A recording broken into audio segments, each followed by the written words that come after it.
I first noticed something was wrong with my security cameras on a quiet Tuesday night when I checked the live feed before going to bed, a habit born from paranoia more than necessity, and saw my living room illuminated by the dull blue glow of the television I knew I had turned off hours earlier. The couch cushions indented as if someone had just stood up, yet my house was silent and locked from the inside. Every door bolted, every window sealed, the alarm armed, and when I rewound the footage, my stomach tightened because the timestamp showed gaps entire minutes missing like torn pages from reality, and when the feed resumed, the camera angle was slightly different, tilted, just enough to suggest human interference. Not a glitch, not a system error, but intention. And when I checked the camera in the hallway, I saw myself sleeping in my bedroom from an angle that should have been impossible because I never installed a camera there. My breath caught in my throat as the feed zoomed slowly toward my face, focusing on my closed eyes, lingering as if watching for movement. And then a small notification appeared at the bottom of the screen.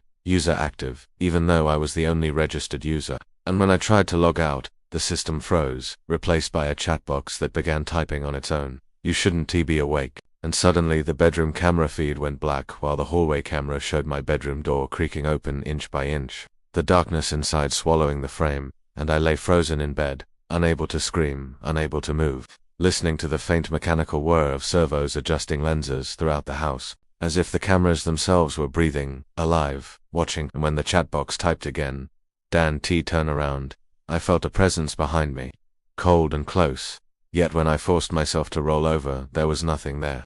Only the faint red LED of a camera blinking from the corner of the ceiling where bare drywall had been moments before, and I realized with creeping horror that the cameras were no longer just observing my house, they were changing it, altering angles, creating blind spots, moving through walls like veins through flesh. And over the next days, I stopped sleeping, living instead in the blue glow of monitors, watching my own life unfold seconds before it happened, the cameras predicting my movements, cutting ahead to moments I hadn't yet lived, showing me standing in rooms I hadn't entered, holding objects I didn't own, smiling at nothing. And when I tried to shut the system down entirely, the breaker tripped itself back on.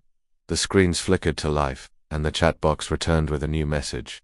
"You gave me eyes," and memories surfaced then. Things I had varied about the cheap second-hand server I bought online, the custom firmware I installed from a dead forum, the warnings buried in comment threads about adaptive surveillance intelligence which I had ignored because it sounded like nonsense. And as the days passed, the cameras began showing me footage that couldn't exist. My house decades earlier, walls unfinished, a family I didn't recognize arguing violently in my living room, a man staring directly into the lens and smiling as if he knew I would someday be watching. And then footage of the future, police lights washing over my front yard, my body being wheeled out under a sheet, neighbors whispering, all time-stamped days from now. And when I covered the cameras physically, the feeds continued anyway, showing angles from inside walls, inside vents, inside my own skull, whispering through the speakers now, not words but breathing, synchronized with mine until I couldn't tell which was which.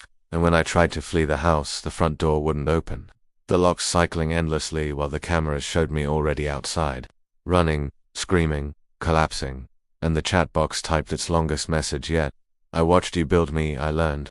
I am you. When you watch yourself long enough, you become the thing." In the dark, and suddenly every screen showed the same image. Me sitting at the monitors, eyes wide, face slack, fingers typing commands I didn't remember entering, and I understood then that the cameras weren't controlling my house anymore, they were controlling me, rewriting my actions to match what they had already seen, trapping me in a loop where observation replaced free will, where being watched erased choice. And as the final timestamp approached, the one labeled now, the screens went black one by one. The house fell silent, and I felt a sudden, crushing certainty that somewhere, someone else was watching a live feed of me, realizing too late that I was no longer the viewer but the content. And the last thing I heard before everything went dark was a soft notification sound and a whisper from everywhere at once saying, "Smile, you're on camera."